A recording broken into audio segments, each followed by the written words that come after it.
Have you got any questions for me? It could, because obviously we've been trying to do this for 20 years with some success sometimes. Well, I'm crossing my fingers here, but am I being too optimistic? Are you seeing underlying increases in the demand for your purpose-led energy business? Are people coming towards you, people that perhaps wouldn't have done a year ago, because they are joining the dots in the same way that perhaps you and I have been for the last 10 or 20 years?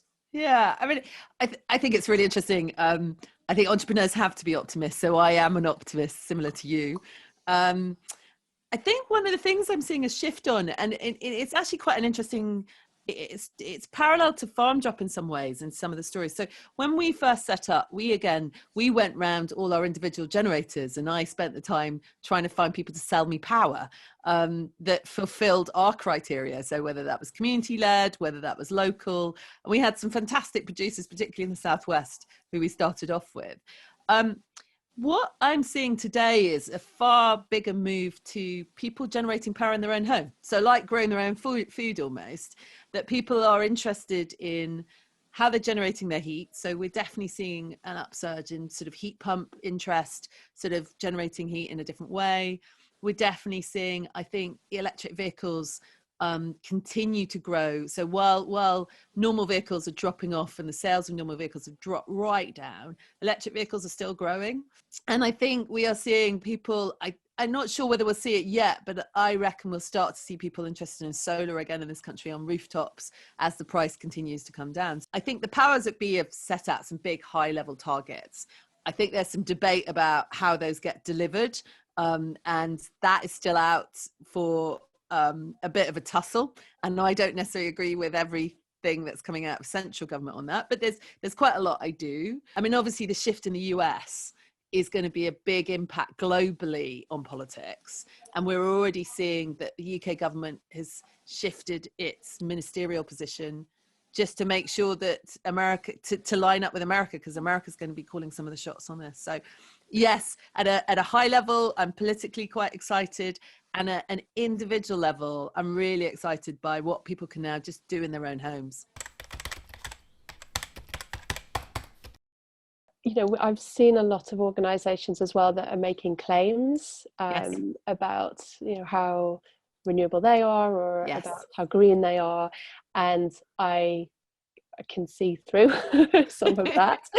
And I wonder how that makes you feel, but also what your reaction, maybe your public reaction to that is, because it seems that they're also damaging the entire industry by making those claims. But also it must infuriate you. Yeah, so it is very frustrating, because I think a lot of, and actually sometimes you talk to some of these companies and they genuinely believe it's okay to make some of the claims they're making, despite the fact that they fundamentally know that they're not making a difference. And I think the point that we've always tried to explain is that we fundamentally are trying to live the future by being 100% renewable and trading that power and looking after our generators and looking after our consumers. So we have a fully integrated approach to this. And it's quite frustrating trying to explain that to people. One, because it's quite complicated. But two, also because I think sometimes some parts of the industry get very jumpy. They'll go, well, we've got to do it the cheapest. And it's like, well, no, surely we've got to do it the best. And so there is this kind of standoff between price and doing things well. One of the things that I think we've really been putting an effort into is to try and get the regulator, the government, to protect consumers, because actually the people that's really undermining is consumers, because quite often they believe they're buying something that's making a difference and it's making no difference at all. And that is the piece that we've been building to, and we've produced 2 or 3 reports on that recently, which basically calls out greenwashing. It calls out sometimes actually where there's some loopholes in the legislation that allows some of the big suppliers to get away with not paying towards the renewable system in the future. So I think it is frustrating, but actually we're beginning to see that there's some light at the end of the tunnel, and that we think that government's going to move to protect consumers in this area, because claims are so important, but they're very complicated. And if consumers don't understand they're being misled, then they're never going to complain. So you get into this kind of vicious cycle, and we've seen it as a role to try and bring that to the attention both of consumers, but also to the regulators and government, and try and get them to do something about it. Right, that's great. I think it's really important to be joined up from a consumer or citizen perspective, business and government, and to make sure that everything is working ultimately for good. Yes, no, completely. Yeah. I have one, which is, I guess, not directly about good energy, but more about the green energy movement. And obviously you touched on something earlier, which is around kind of like, how do you make your home more energy efficient? Mm-hmm. Now, for example, I have a fireplace there. It currently has one of these like wind balloon things up it. Yes. But what always strikes me about my flat, and you know, I live in a sort of standard flat in London, so many people will be in the same situation, is it is so incredibly inefficient from a heating point of view. Yeah. And I would love to just get access to some kind of support. You know, the windows are single glazed. You're not allowed to change the windows to double glazed in this building, I believe. You know, there is a chimney that's like that. Why isn't there just much more support to just say, okay, you spend X £100 a year on heating. We know the environmental impact of that is Y.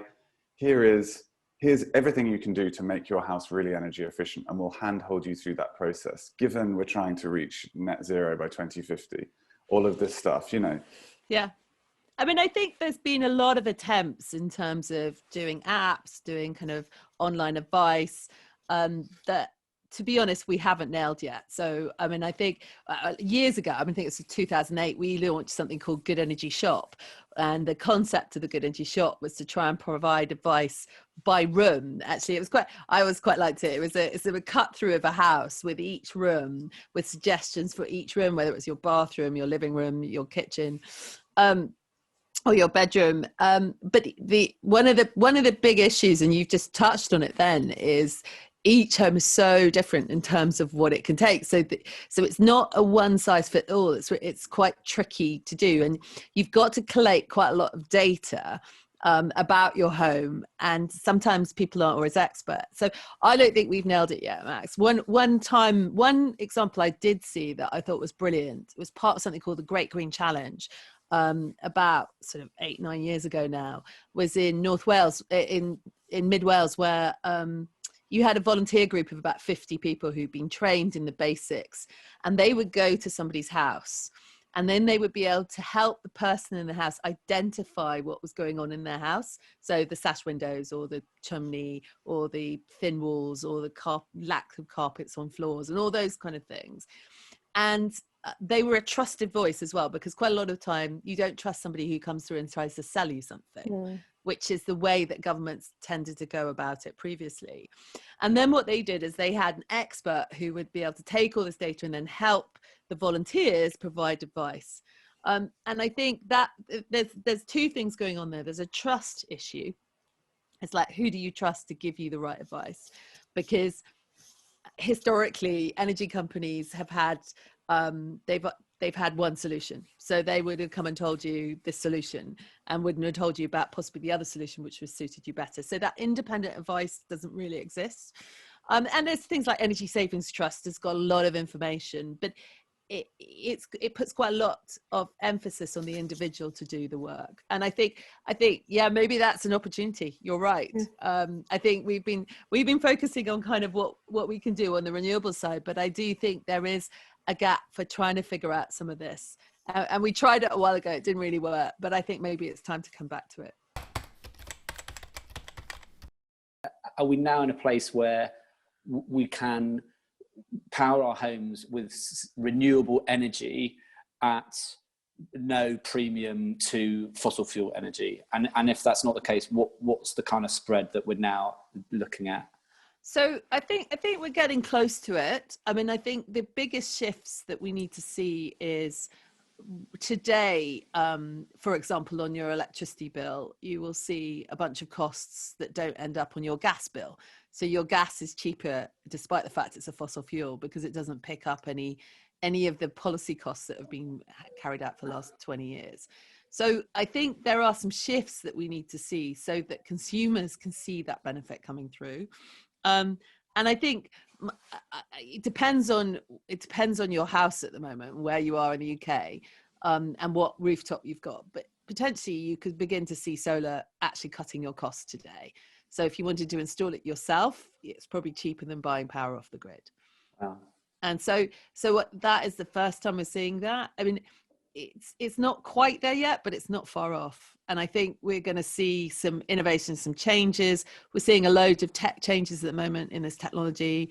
We're seeing a lot of drive. I mean, to the Far East now, sort of traditionally they would have built coal power stations. They're now building solar. So we're seeing that side of it really shift as well. And I think that will then reflect back into this UK market. One of the challenges for us is wanting to inspire industry change. Yes. We as a small business have only limited ability to, to deliver systemic change. If we can get the whole entire brewing industry to be working with their local bakeries or big bakeries near to them, to be using surplus breads, then we can actually achieve our mission, which is to significantly reduce food waste in line with the Sustainable Development Goals. But at the same time, we also, our business is so important to us. And I would imagine that you have had a similar challenge with wanting to see the renewables industry change. How do you inspire change amongst your competitors, essentially, while still remaining a leader in the industry? I think that's a really excellent question, and I think there's probably quite a few ways of doing it, but I mean, just a couple that come to mind. I mean, one of the things that we were lucky to do early on was to get involved with some of the trade associations that represented the industry. And by being represented, so we also were invited, because we were a challenger brand, we were invited to sort of basically partake in meetings where there were the CEOs of these bigger organizations. And that gave me the opportunity to, I guess, personally influence some of those leaders. And what I know, some of the feedback that I got was that when we did things, those leaders would then tell their teams to go and look at what we were doing and try and figure out how they could do it too, or adapt it too. So you immediately have that bigger impact. I think the other thing that we did, and it's really interesting because my world started, so I started as a consultant as well, writing a lot of documents for organizations that didn't necessarily always read them. And but what I found over the years is that you don't need to do it all the time, but producing a sort of visionary document about your vision of the future for the sector and what you think it can do is actually a really nice hook. I think it communicates to consumers really nicely about what you're trying to achieve as a business. I think it's a great challenge to some of the regulators in the business, any of the policymakers in the business, and also to competitors. So it gives you a chance to kind of slightly step sideways and have a slightly different voice. And we've done that over the years. We've produced different sort of reports about the renewables industry, some of the challenges. We've tried to influence government where possible, where it's needed, in terms of standards that I'm sure you'd recognise from your time at the Carbon Trust. And I think actually going back to some of those tools are quite useful.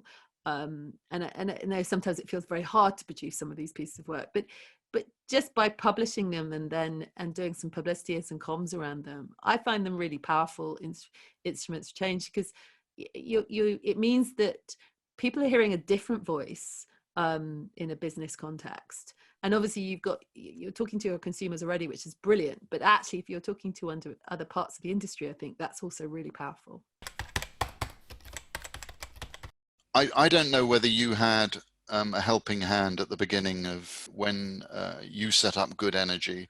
Was it just a passion that you were able to transmit to others with money? Did you have some money to seed it in a way that was viable? There were 2 or 3 different stages, to be honest. I mean, the first stage was I met a German entrepreneur in Athens, as you do, at a renewables conference. And we kind of shared a passion for getting consumers involved in the solutions on climate change. And I think that he just raised some money in Germany. So he set me up to sort of start the UK part of his business. So he was in Germany. They were in sort of 2 or 3 other European countries at that time. And so he was the original founder. He was the original investor. Interestingly, that fund went bust. Never good for funds to go bust. So all our grandiose plans, we then had to shrink right back down, and we weren't at a size that we were sustainable at that point. We were losing money, and so it was very difficult to kind of sustain ourselves. And we did various sort of restructures of the business and kind of looked at different ways of funding it. But eventually, we agreed that we'd split the business in 2, and one of the other senior directors took part of it, which was back office and IT, and I took the green part, and actually crowdfunded it.